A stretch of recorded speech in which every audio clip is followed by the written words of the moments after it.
See Mary Shelley's haunting literary classic. As told by the director of Godzilla, it's Inoshiro Honda's Frankenstein Conquers the World. Coming up next. It is acknowledged that the Japanese have had a successful tradition of taking American inventions and making them smaller. But once, in 1966, they got a hold of one American icon and decided to make it bigger. Much bigger. Frankenstein Conquers the World became the delicate, complex interweaving of Mary Shelley's Gothic literature and Atom Age monsters.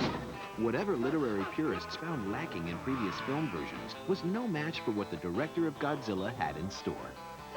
Deviating slightly from Shelley, it told the cautionary tale of what happens when an undead heart is smuggled by Nazi scientists to war-torn Japan, fed to a radioactive wild boy who then genetically mutates to become a colossal protein-crazed gargantuan who takes on a giant pyrotechnic prehistoric reptile. You're joking. I'm afraid not, Lieutenant. Accused of crimes against poultry he didn't commit, our young Frankenstein must stop the real menace before mankind stops him in a film that illuminates with stunning detail the deadly consequences when man and nature go out of sync. Witnesses say he's larger than 10 humans. Imagine, sir. And I've also heard he keeps on growing bigger. If he's really so big, why can't you find him? True to the original vision, the monster doesn't want to conquer the world, he just wants to be loved.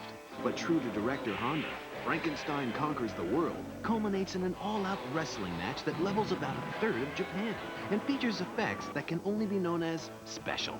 No actual people were eaten in the making of the film, thanks to the colorful miniatures of Inoshiro Honda's longtime collaborator and effects wizard, Eiji Tsuburaya. After tonight's feature, Frankenstein Conquers the World, log on to AMCTV.com and find out 10 things you didn't know about giant monster movies or were afraid to ask.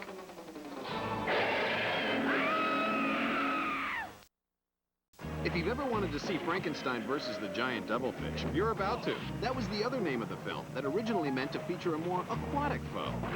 After tonight's film, Frankenstein Conquers the World, or the giant devilfish, log on to AMCTV.com and take our screen test. Be one of the first 25 people to play and you'll get an AMC Monsterfest t-shirt.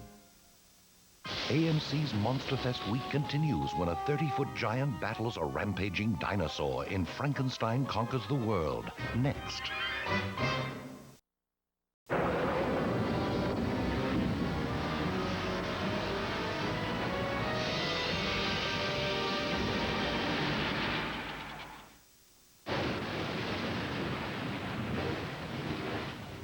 Welcome back to Monsterfest, AMC's all-talking, all-stalking tribute to terror.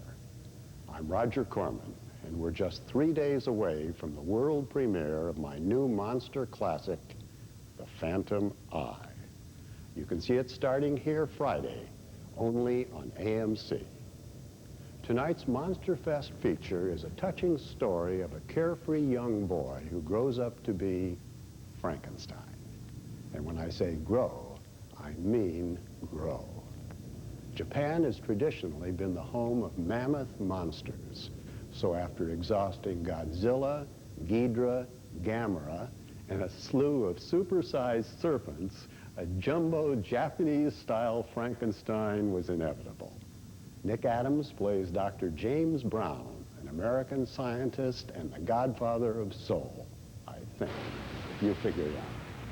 Here's AMC's Monsterfest presentation of Frankenstein Conquers the World. It may interest you to know that scenes of a giant octopus that appeared in the original Japanese version of Frankenstein Conquers the World were removed from the American version. Perhaps the U.S. distributors felt the